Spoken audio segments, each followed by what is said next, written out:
Video में है class 10th की एक्सरसाइज 8.1 का क्वेश्चन नंबर 1। क्वेश्चन में दिया है in triangle ABC right angled at B A B equals to में 24 centimetre B C equals to में 7 सेंटीमीटर डिटरमाइन। एक ट्राइंगल है एबीसी, पॉइंट बी पर राइट एंगल यानी कि 90 डिग्री का एंगल है। ए बी दी गई है 24 सेंटीमीटर, बी सी दी गई है 7 सेंटीमीटर। हमें डिटरमाइन करनी है दो चीजें। जो भी हमें ये इंफॉर्मेशन दी गई है इसका सबसे पहले एक डायग्राम बनाएंगे। ये हमारा एक ट्राइंगल बन गया A B C. Right angle कहाँ पर है? पॉइंट बी पर। ये हो गया हमारा पॉइंट बी 90 डिग्री एंगल वाला। इसके बाद ए बी की लेंथ दी गई है 24 सेंटीमीटर। ये साइड हमारी ए बी, ये हो गई गाइज यहाँ पर 24। इसके बाद यहाँ पर हमें दी गई है बी सी 7 सेंटीमीटर। ये है बी सी, ये हो गई 7 सेंटीमीटर। सॉल्यूशन स्टार्ट होता है यहाँ से। जो भी हमें ट्राइंगल दिया गया है, इस ट्राइंगल की हमें दो साइड तो पता है 24 सेंटीमीटर 7 सेंटीमीटर। हमें इसकी थर्ड साइड पता लगानी होगी। सबसे पहले हम फाइंड करते हैं AC। कैसे फाइंड करेंगे? पाइथागोरस थ्योरम से। यहाँ पर मैं लिखता हूँ by Pythagoras theorem. Pythagoras theorem apply कर देंगे इस पे। पाइथागोरस थ्योरम में क्या होगा? सबसे पहले जो हाइपोटेनियस है 90 डिग्री के अपोजिट वाली जो साइड है AC, इसका करेंगे हम स्क्वायर। ये हो गया हमारा AC, इसका स्क्वायर किसके इक्वल होगा? अदर दो साइड जो है इस ट्राइंगल की, उनके स्क्वायर के सम के। अदर दो साइड कौन सी हैं? AB और BC। यहाँ पर मैं लिखूंगा AB इसका स्क्वायर प्लस में BC इस साइड का स्क्वायर। जो भी वैल्यूज हमें पता है उनको पुट कर देंगे। AC square as it is आएगा, ये हमें फाइंड करना है। इक्वल्स टू में AB की वैल्यू क्या है? ये है हमारा AB, इसकी वैल्यू यहाँ पर है 24। AB की जगह पर 24 पुट करूंगा। AB का स्क्वायर तो 24 का भी स्क्वायर प्लस का साइन। उसके बाद BC की वैल्यू है गाइस 7 सेंटीमीटर। BC की जगह पर 7 लिखा, BC का स्क्वायर है तो इसका भी स्क्वायर। अब सिंपली सोल्व करेंगे। इस साइड में हमारा AC square as it is आएगा। 24 का स्क्वायर क्या होगा? 24 को 24 से मल्टीप्लाई करेंगे तो ये आ जाएगा 576 प्लस का साइन एज इट इज। यहाँ पर है गाइस 7 का स्क्वायर। 7 को 7 से मल्टीप्लाई करेंगे तो ये आ जाएगा 49। आगे सोल्व करेंगे तो यहाँ पर AC square as it is आ जाएगा इक्वल्स टू में 576 और 49, इन दोनों को ऐड करेंगे तो ये हो जाएगा गाइस 625। अब सिंपली हमें AC की वैल्यू चाहिए, ये आई है AC स्क्वायर की।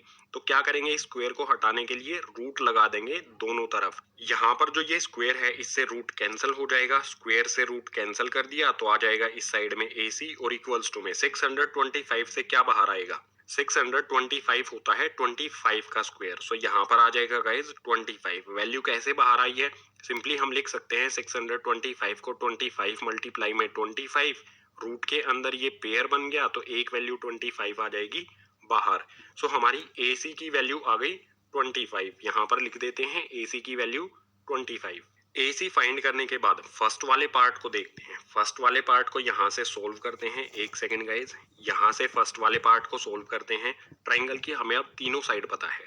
तो फर्स्ट वाले पार्ट में हमें फाइंड करना है साइन A और कोस A। यहाँ पर लिख लेते हैं साइन A इक्वल्स टू में क्या होगा, और इसी तरह से कोस A इक्वल्स टू में क्या होगा। हमें इन दोनों टर्म्स में एंगल A दिया गया है, ये वाला एंगल हमें दिया गया है। अगर हमारा ये वाला एंगल होगा तो परपेंडिकुलर क्या होगा? इसके अपोजिट वाली साइड ये हो जाएगी परपेंडिकुलर, और इसके साथ में जो साइड है ये हो जाएगी गाइज बेस, और 90 डिग्री के अपोजिट जो साइड है ये वाली साइड AC, ये हो जाएगी हाइपोटेनियस। अब साइन का फ्रैक्शन क्या होता है? मैंने आपको शॉर्ट ट्रिक बताई थी, पंडित बद्री प्रसाद हर हर बोले। इसमें जो फर्स्ट वाला फ्रैक्शन होता है परपेंडिकुलर अपॉन हाइपोटेनियस, ये होता है साइन का। यहाँ पर सिंपली हम लिख सकते हैं साइन इक्वल्स टू में होगा P अपॉन में H। वैल्यू पुट करेंगे। परपेंडिकुलर यहाँ पर क्या है? अगर हमारा एंगल A है तो परपेंडिकुलर हो जाएगा गाइज BC, जिसकी वैल्यू है 7। यहाँ पर आ जाएगा 7 और अपॉन में हाइपोटेनियस। हाइपोटेनियस की वैल्यू क्या है यहाँ पर? 25। यहाँ पर आ गया 25। ये हो जाएगा हमारा गाइज फर्स्ट पार्ट का साइन A की वैल्यू 7 अपॉन में 25। बात करें कोस A की, तो इस शॉर्ट ट्रिक में कोस का फ्रैक्शन क्या होता है? बेस अपॉन में हाइपोटेनियस। यहाँ पर मैं लिख देता हूँ, ये आ जाएगा बेस अपॉन में हाइपोटेनियस। एंगल A के अकॉर्डिंग, इस वाले एंगल A के अकॉर्डिंग बेस क्या होगा हमारा? AB। ये है यहाँ पर 24। इक्वल्स का साइन लगाऊंगा, यहाँ पर आ जाएगा 24 और अपॉन में आएगा हाइपोटेनियस। हाइपोटेनियस 25। 5, यह आ गया हमारा 25। सो फर्स्ट पार्ट के हमारे सॉल्यूशन हो जाएंगे साइन ए इक्वल्स टू में 7/25, कोस ए इक्वल्स टू में 24/25। बिल्कुल इसी तरह से सेकंड वाले पार्ट को सोल्व करेंगे। सेकंड वाले पार्ट में हमें क्या फाइंड करना है, साइन सी कोस सी। यहां पर लिख लेते हैं साइन सी इक्वल्स टू में और इसी के नीचे कोस सी इक्वल्स टू में। हमारा एंगल चेंज हो गया है तो जो बेस है परपेंडिकुलर है वो भी चेंज हो जाएंगे। हमारा एंगल अब क्या है, एंगल सी, ये वाला एंगल है। अगर ये वाला हम एंगल लेंगे तो इसके अकॉर्डिंग जो परपेंडिकुलर होगा इसके सामने वाली साइड होगी, ये हो जाएगा परपेंडिकुलर, और इसके साथ वाली जो साइड है ये हो जाएगी गाइस बेस। हाइपोटेनियस जो है वो सेम रहता है हमेशा 90 डिग्री के अपोजिट वाली साइड।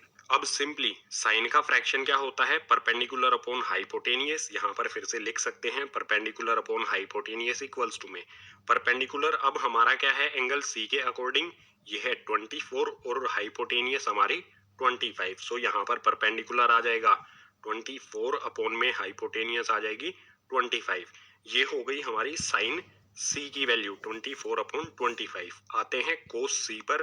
कोस सी क्या होता है हमारा, कोस का फ्रैक्शन क्या होता है, बेस अपॉन में हाइपोटेनियस इक्वल्स टू में एंगल सी के अकॉर्डिंग बेस क्या है हमारा 7 सेंटीमीटर और हाइपोटेनियस है 25। सो बी बेस आ गया यहाँ पर 7 सेंटीमीटर और हाइपोटेनियस आ गई 25। सो बिल्कुल सिंपल इस क्वेश्चन को हमने यहाँ पर सोल्व कर लिया। सबसे पहले एक ट्राइंगल बनाया, उसकी जो थर्ड साइड थी वो हमने फाइंड की पाइथागोरस थ्योरम से। उसके बाद जो साइन ए और कोस ए है एंगल ए के अकॉर्डिंग परपेंडिकुलर और बेस हमने लिए और उनको यहाँ पर पुट कर दिया तो वैल्यू आ गई साइन ए और कोस ए की।